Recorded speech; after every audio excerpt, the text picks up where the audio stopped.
नमस्कार मित्रांनो, श्री स्वामी समर्थ. देवापुढे रडल्यानंतर नक्की काय होतं याबाबत तुम्हाला काय माहिती आहे का? फार कमी लोकांना हा अनुभव आलेला असतो. देवापुढे गेल्यानंतर त्यांचे डोळे पाणावतात. आपोआपच डोळ्यातून पाणी येतं, हुंदके येतात, लोक रडतात, देवापुढे नतमस्तक होतात. अशी परिस्थिती तेव्हा येते जेव्हा संपूर्ण जग मोहमाया आहे हे आपल्याला समजतं. आपण ज्यांना आपल्या जवळच समजत असतो, आपल्या प्राणाहूनही जे आपल्याला प्रिय होते, ज्याच्यावर आपण जीवापाड प्रेम होतं, अशी आपल्या रक्ताची माणसं जेव्हा आपल्याशी वाईट वागतात, म्हणजेच आपण त्यांच्यावर जीव ओवाळून टाकला, तीच माणसं आपल्याशी संबंध तोडतात, आपल्याला दूर लोटतात, आपला द्वेष करतात, तेव्हा आपल्या लक्षात येतं की ज्यांच्यासाठी आपण हे जीवन खर्ची केले, ज्यांच्या सुखासाठी आपण झटलो, ते कधीच आपले नव्हते. आपला फक्त तो परमेश्वर आहे. मोहमायेच्या जाळ्यात आपण अडकलो गेलो आणि आपणच आपल्याच माऊलीला, आईला विसरलो, तिच्यापासून दूर गेलो. जेव्हा एखादी व्यक्ती देवासमोर रडते तेव्हा ती म्हणते की देवा, तुझ्याशिवाय मला कोणीच नाही.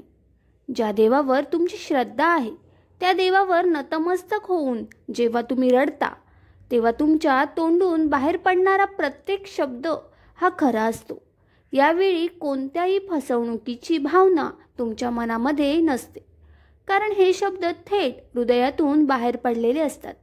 ज्या व्यक्तीला या सगळ्याचा अनुभव येतो तोच व्यक्ती समोरच्या देवतेशी एकरूप होतो आणि त्या व्यक्तीला वाटतं की साक्षात देव आपल्याकडे आपल्या आईच्या रूपाने पाहत आहे. त्या व्यक्तीला असं वाटतं की देव त्याला म्हणत आहे की बाळा, रडू नकोस, तू माझाच आहेस, तू जे काही भोगत आहेस ते सर्व सहन कर.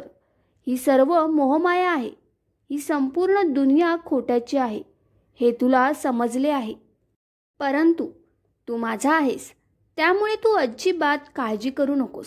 तुझ्या मनामध्ये काही वाईट विचार सुरू असतील तर तू वाईट विचार करणं बंद कर. मित्रांनो, ही जाणीव फार कमी लोकांना होते आणि ज्यांना होते ते खरोखर नशीबवान असतात, कारण देवाशी एकरूप झालेले असतात.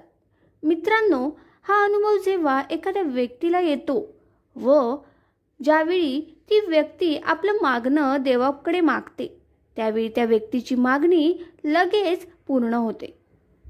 तसेच जर तुम्ही दुःखात असाल तर देव तुमच्या नकळत तुम्हाला त्या दुःखातून हळूवार बाहेर येण्याचा मार्ग दाखवतात. श्री स्वामी समर्थ.